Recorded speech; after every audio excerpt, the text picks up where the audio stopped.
With the deadline 3 days away, the Twins have made a trade. We will talk about who's gone, who's coming to Twins territory, and who might be next, as long as you first get Locked On Twins.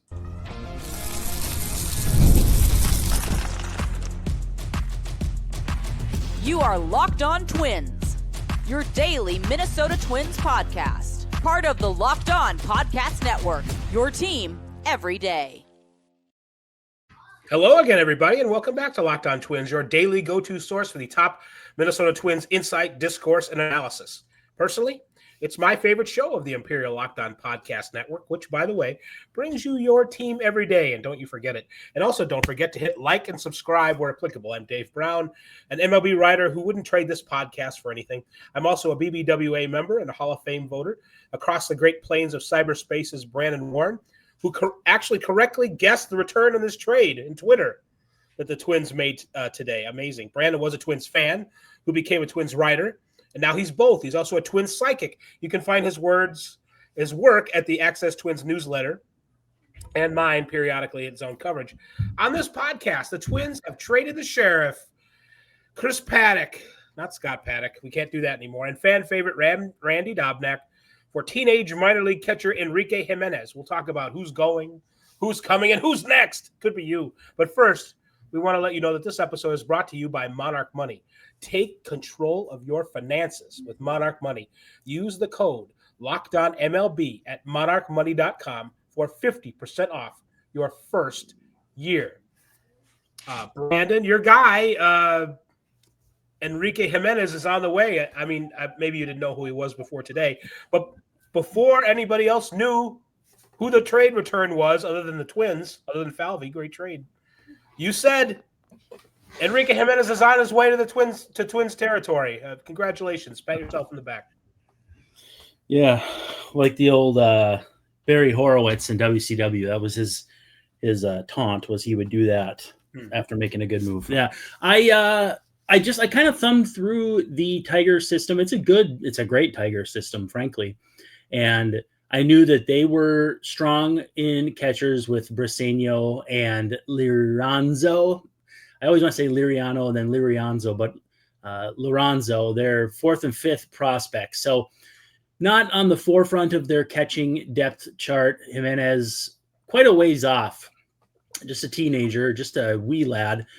But looks like he's got a little pop, takes a lot of walks. He had more walks than hits in his first month of the season. I think it might have been last season, based on the report that MLB.com and MLB Pipeline had on him. And sounds like he commands the game well behind the plate, good defender. So who knows? I mean, maybe you're getting a baby version of Salvador Perez. But either way, getting a number 14 prospect in a good Tiger system for a guy that, I mean, this is the maybe the first / most prominent Twins free agent to be player that I have absolutely no qualms about dealing. With Harrison Bader, it's like, oh man, he's been a godsend for them defensively, and he's hit a couple big homers and had some big games. With Paddack, honestly, I think it's fine. I would go on a limb. This is me doing the what's that painting? The one where it looks like Abraham Lincoln. No, the one where it looks like Abraham Lincoln and he's telling the truth. Like oh yeah. Also looks like my father-in-law. May rest in peace. I think it looks like Lincoln with like Robert De Niro and Tom Hanks next to him. Anyway, that I think they would miss Christian Vasquez more than they'll miss Chris Paddack. Is that crazy? I forgot the beginning of your point, but since we were so deep in figuring out who this painting was, will we miss Christian Vasquez more than we'll miss Paddack? Yeah, I think so. Yeah. So I think Vasquez is totally overlooked as far as his value. I mean, he's not hitting, obviously, but yes. Anyway. Yeah, of the impending free agents, this was the least objectionable one to have traded. It is a funny trade. It's funny how, and peculiar because it's intra-divisional. You're helping the probably more funny. I mean, we've all decided that the Twins, with their play recently, are going to be sellers. It wasn't always so clear that they were going to be. But it's funny that the Tigers are potentially someday helping their division rivals. It's sometimes teams in the same division, have a trading partner. It happens every once in a while with certain teams. I guess it's you mentioned that the Tigers have some catching depth in their system. Maybe some players ranked ahead of Enrique Jimenez, but he's 20 years. He's not quite 20 years old. He'll turn 20 in November. So he was born in 2005, Dave. 2005. How is that even possible? That's when the White Sox were not winning the World Series, according to ESPN. That team, of course, famous that season famous for not happening. But wait, they have sanctions like a college coach. Did they lose it because they? Oh, true. Maybe they vacated it. I don't know. It's a good. We're gonna look at that later. Maybe they did something with Manuel Clase. Yeah. Hey, can I jump in and ask you something? No. Yeah. Is the effect of interdivision trades, is that overblown? Because and also the last time the Twins and Tigers traded, I believe, was Michael Fulmer for Sawyer Gibson-Long. Gibson-Long's been hurt, but he's still around. Are trades like this overblown as far as divisional impact? Because, okay, like if you didn't want to trade Juan Soto from the Mets to the Phillies, like I'd get that. But trades like this, or like not wanting to trade Eric Fetty to the Twins last year, is that getting a little too like, that's not that big of a deal. You don't got to worry about it. Well, I think, and you recall this, the reason that trade didn't happen was because they wanted Luke Keyshaw. So I thought the Twins offered Luke Keyshaw and the White Sox did not want to do the divisional trade. I don't know if they offered Luke Keyshaw. I guess we'd have to go back and revisit it. But, yeah. I think they are – it is probably overblown to a certain extent because you look at trades in the first place, and I think most of them sort of turn out to be neutral consequences, no matter what kind of trade it is, no matter what the two teams are. They don't – I think trades in general, it's probably overblown how much effect they have, period, no matter what the other factors are. So, but there's still that apprehension about, boy, I don't want to see this guy hurting us once through the rotation, in 2 years. I mean, Sawyer Gibson-Long, he's been just hurt repeatedly. If he hadn't been, that could have turned out to be something that the Twins would have regretted. But at this point, they're not going to. But if you make a good enough trade, I don't understand why it matters. I guess that's that too. I think that's the other side. I think, if you make a trade that helps both teams, then you don't have to worry about it. If you make a trade that helps neither team, which like I'm guessing is true with most trades, and it doesn't matter anyway, but there's still, you worry about those consequences down the road. And are there actually any consequences? Probably sparingly so. So now this prospect is listed as a first baseman catcher, and it's his second season in the complex league, the Florida complex league. And I don't mean to say it's very complicated, whatever they're doing down there. That means like a place where there's lots of little places, that kind of complex. So they're trying to see if he's going to be able to stick at catcher. Venezuelan. That's a great country to get a baseball player from. You get lots of good players from Venezuela, so that's good. He's a switch hitter, which is good and bad. I don't know what his natural side is as far as hitting goes. As a catcher, he's going to be a right-handed thrower. So we'll see I don't know what his splits are. So we're in the dark a little bit, other than ranked 14th, I believe, by MLB.com, 21st by Baseball America, and 19th somewhere else. So he's, there's a lot of guessing going on, but as I said before, the Tigers system overall ranked number 2 by Baseball America. That's a number that you should pay when they do these trades and they say, well, the Twins got the 14th best prospect from the Tigers. Well, what does that mean? Right. They don't really rank out. I mean, some people do it, but they don't really rank all the prospects. They go to like 100, and they don't really rank them any higher than that. Some people have their own unofficial lists that go higher than that. So I don't know. Is this like one of the top 300 prospects in the league. You know what I'm saying? So that's more when you look at how the Tigers are ranked for their minor league system. It's a good sign. It's a good system to get players from. So from that standpoint, and the Twins do not have a lot of depth in there. The Twins have a decent minor league system, but they don't have any catching depth to speak of. They just cut a couple of catchers too, which tells you if the Twins aren't afraid to cut a catcher from their system, that person is probably not viewed as being very good. Yeah, quickly before we go to break, I feel like he's maybe going to be around 18th to 20th in the Twin system because the Twin system, while not as top heavy, has a lot of guys kind of in that log jam from, I don't know, probably 8 on. I don't know if I see him as top 10 at this point. I think I would, if we were taking bets, I would say 18th. Watch it. Yeah, right. 18th, I'll say. What say you? Sure. I have not invested any thought into it whatsoever, so I don't know. Yeah, I'll say 18. Okay.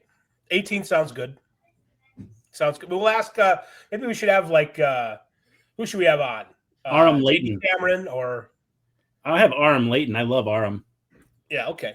We'll have some of those guys on. But speaking of log jams, we're going to have a log jam if we don't go to commercial. So let's do that now. If you ever wish managing your money felt easier, Monarch Money can do exactly that. Whether you are growing your savings, planning a big purchase, or anything like that, Monarch puts you in the driver's seat, like having your own personal CFO, giving you full visibility and control over your finances. Monarch Money is more than just a budgeting app. It's a complete financial command center where you can track all your accounts, investments, and spending in one place. It's like multiple apps in one. And in addition to managing your money, you are also building wealth. You know, I was surprised to see how much money I was spending on a few different things, television subscriptions, food delivery, all that fun stuff. That was a real splash of cold water to my face that Monarch helped me find out. Sometimes the truth is not as fun or as easy as you hope it was, but having it all in one place and being able to kind of just bing, bang, boom, make changes inside one app. I cannot emphasize enough how easy it was. And again, it'll have all your accounts and spending, but you'll also see things like your net worth. You'll see things like your value on the loans you have out and the options you have and all that sort of stuff. It's, again, a one-stop shop for your finances. Take control of your finances with Monarch Money. Use code LOCKEDONMLB at monarchmoney.com and you'll get 50% off your first year. That's monarchmoney.com, code LOCKEDONMLB for half off your first year. Locked On Twins, we have more for you because we are going over the Chris Paddack trade. Chris Paddack has been traded along with Randy Dobnak. So Randy maybe should get his own segment, but he's steeped in Twins lore, or maybe mostly AAA lore. But went on a great run a few years ago, and was famous for having was he an Uber driver? Was he? Yeah. And signed a contract extension, and that gave him all sorts of security. It also gave the Twins kind of a security blanket because they knew that whatever they owed him, he was, if they needed to shuttle him on and off the 40-man roster, they could do it without another team. It's kind of like a poison pill sort of thing. So it helped out a little bit. Sometimes it was nice to have just in case.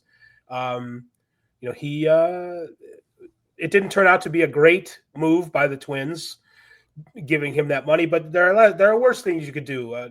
Dobnak, famous just as much for giving back to the community in AAA and being a good ball player and somebody the fans could really like. And the St. Paul Saints checked their Twitter feed because they were half jokingly but also half serious, talking about how we got to make all kinds of plans for retiring his number and doing all kinds of things to honor Randy Dobnak. And they, like I said, they were half kidding, but they were half not kidding. And so it's a guy who, made an impact, even if he didn't turn out to have a career with the Twins like they thought maybe he would when they signed him to. the deal. Well, and it's not uncommon for players to have or reach like legendary status in the minor league cities where they play for multiple seasons. I mean, Twins third base coach Tommy Watkins is known as the mayor around Fort Myers because of how long he played there. I think you'd prefer it to be at a higher level than what it was at the time, high A, now is low A. But with that said, the fan bases of those minor league teams appreciate those guys because you get a more intimate experience. You sit closer. The players are a little more interactive. I think the potential for, say, autographs or any number of things are there and more evident than they are in a big league game. So I think it's great that Twins fans kind of or Saints fans by proxy, I guess, Twins fans in a sense, clung to him or were gravitated toward him because just a super guy and clubhouse guy that you could only rave about. And he'll be a free agent at the end of the year. Obviously, the options on that contract aren't going to be picked up. But all things considered, it was like, I think 4 years and $9.25 million. I mean, it's not the end of the world. It's a billionaire's money. I don't particularly care. And I don't know how much the Tigers are paying versus the Twins. That'll come out eventually. John Becker will probably suss it out the way he does. And so we'll see what that looks like. But at the end of the day, just players to players, I think the Twins did pretty well here. Not only addressing an organizational weakness, but doing it with a player who isn't just a catcher. He's a decent prospect who is a catcher. It's not just any catcher that they could get their hands on. It was a pretty good trade. The early word on the money part of it, and this could change, like you said, is that the Tigers will be taking on about $3.5 million between what is owed, I think, for the rest of Paddack's deal, the rest of Dobnak's deal for this year, plus presumed buyouts of those team options. So pretty fair chunk, I would say then. Yeah, I don't know if exactly how that plays in yet. The first word, like I said, is that this is the trade and there's no cash considerations being considered. But so that's not, and Dobnak gives the Tigers, who've had, everybody knows the top of the Tigers rotation is pretty good with Tarek Skubal and Jack Flaherty and Casey Mize. But then when you get into the fourth and fifth starters, they've had lots of issues. So it's possible that, they've added Paddack to get in there and give them some and try and give them some good innings. And it is possible. Paddack had a 4.95 ERA, but he did go on a really good run in April. And over, 11 starts between June 2nd on the back end and April 12th. So almost 2 months.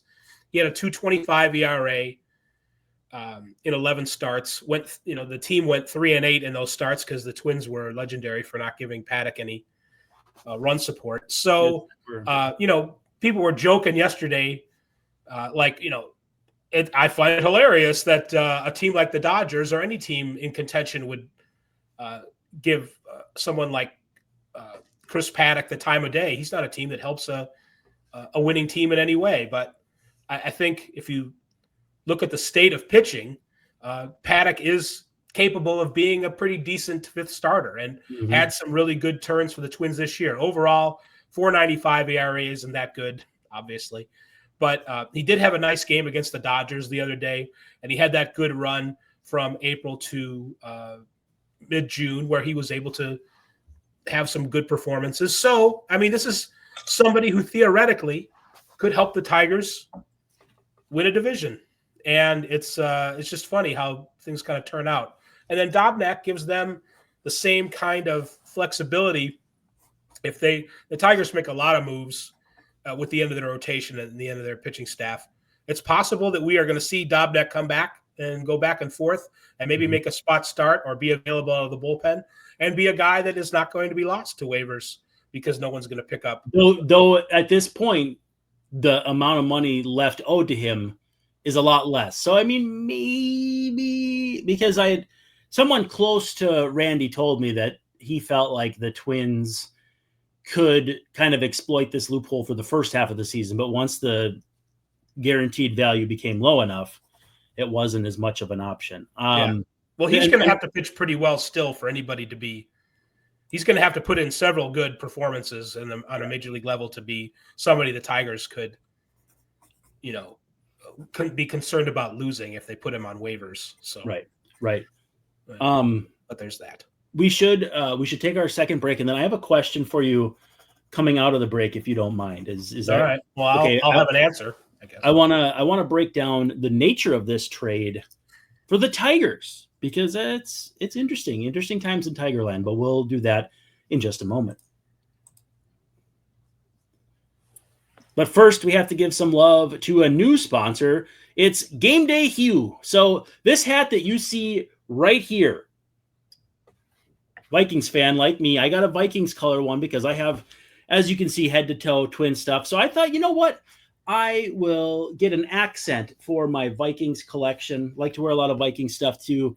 And Game Day Hue comes in there. Game Day Hue makes clean, no logo wear with team-inspired colorways for every pro and college fan base. So when I looked it up, I was like, I could get Twin stuff. They've got wonderful blues and reds. But to me, the gold stood out. And so I grabbed one of those, and the places you could wear it are in numerous. You could wear it just to any old event. I'll wear it out mowing the lawn sometimes. You could even wear it on the golf course. More on that in a second. It's about, though, letting the colors speak for you. No giant logos, just smart, versatile style that works on game day, on the golf course, or anywhere in between. And by the way, it's not just hats. I also got a pretty cool looking golf glove here, and it's split shade gloves, what they're called, made for the golf course. And they're the perfect gift for the fan who has everything. So hats and golf gloves, it's pretty awesome. I have not gotten out on the links yet this summer. I've been a little busy with softball and daughter softball and a little bit of dad softball too, but I am very eager to get out on the driving range and see how these hold up, because it looks like a very high quality glove. But right now, you can get 15% off with code MLB15 at GameDayHue.com. That's GameDay, HUE.com. The code even stacks on bundle deals. So now is the time to load up. Let your colors talk, because colors speak louder than words. That's GameDayHue.com, code MLB15. Locked On Twins final segment for our, it's kind of I wouldn't call it an emergency podcast, but maybe an urgency, because Chris Paddack has been traded. Randy Dobnak has been traded. The Tigers get a teenage switch hitting catching prospect in return from a pretty deep Tigers, or the Twins get I don't know if I said Tigers, whatever. The Twins get the kid, the catcher. You said, Brandon, that you had a question for me. Does any part of this feel to you like a panic trade for the Tigers? Because they're 3 deep at the top. Reese Olson, last time I watched him, he got beat up a little bit. But with that said, trading for an okay 5th starter, trading a legitimate prospect, not a huge prospect, but a prospect all the same. Did they, overreact a bit to losing, what was it? I think it's 10 of their last 13 or something like that. They've lost some ground in the standings, but still not in any danger of giving up the division lead. And certainly nobody else in the division is really throwing a scare into them, given the state of Cleveland right now.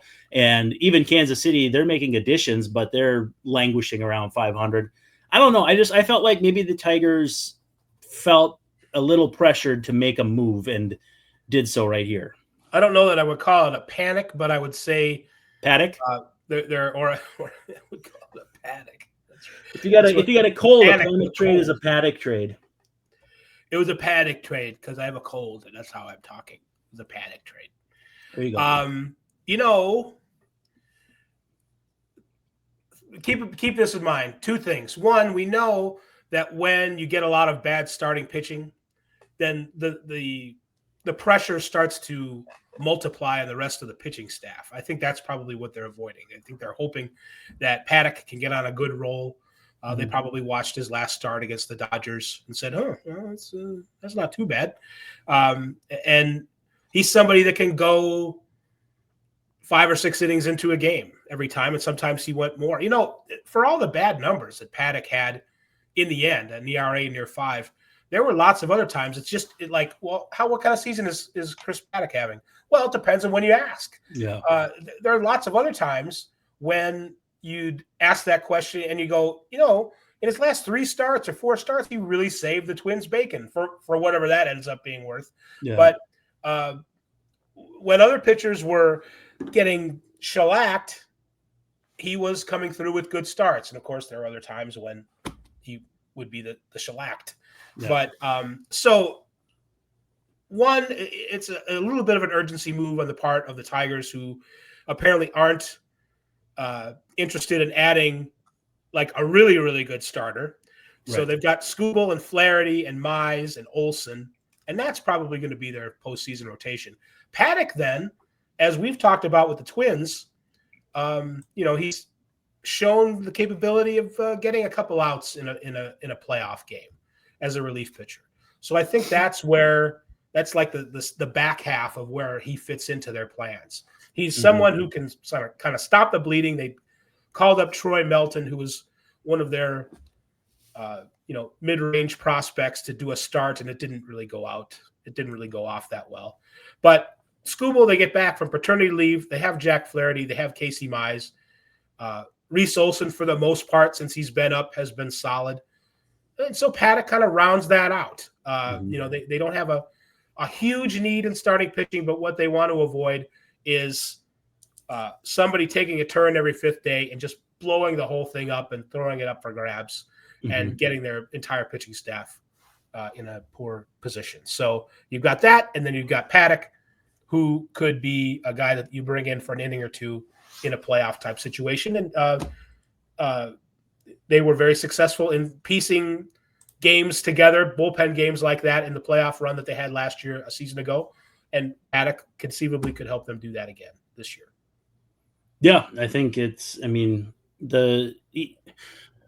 even good teams have guys make starts where you're like, wow, I didn't even realize that. Travis Adams is one of those guys for the Twins. Paddack is not in any way going to be a problem for the Tigers in the sense that he's going to get blown up like Cater Montero or Melton, like you said, where the effect ripples. If your bullpen needs to cover 6 innings from a bad start from a rookie, that there's a hangover there that lasts multiple days. If Paddack is getting his butt kicked in the 3rd inning, yeah, it's not great, but you can still push him to 100 pitches and however many innings that is, and it shortens your liability / obligation on the bullpen. So it's not shocking that a good or perhaps great team was looking for a starter, and it sounded like the Yankees were maybe in that mix, the Rays were maybe in that mix, the Dodgers were maybe in that mix.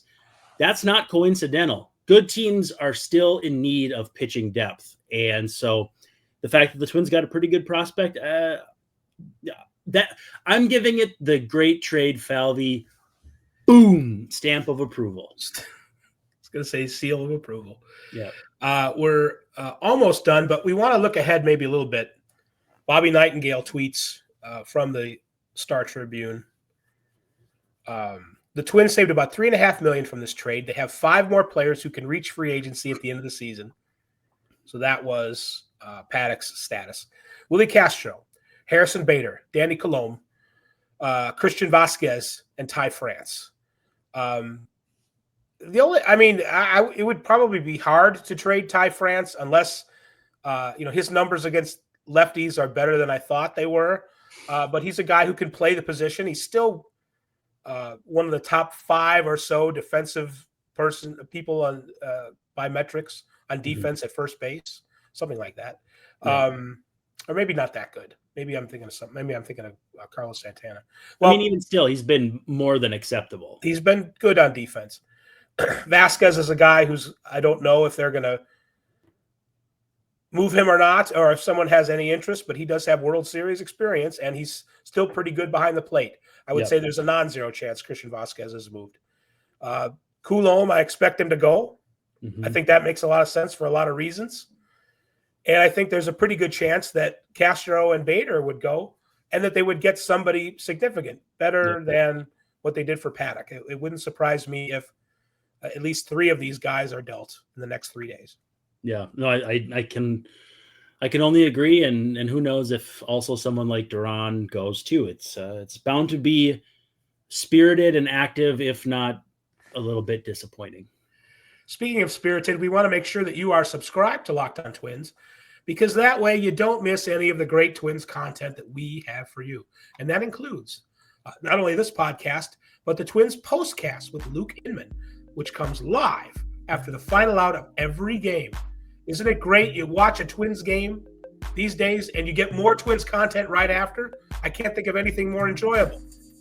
You get 2 shows for the price of 1, and it's all actually free. So that's good. And it's even better. Another thing you can do.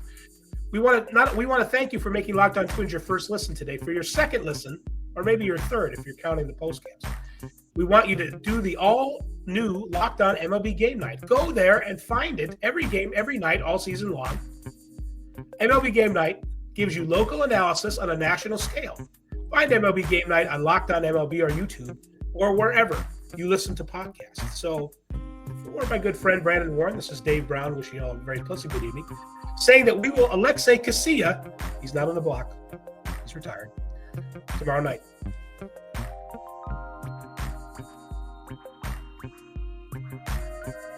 Ducks in a row.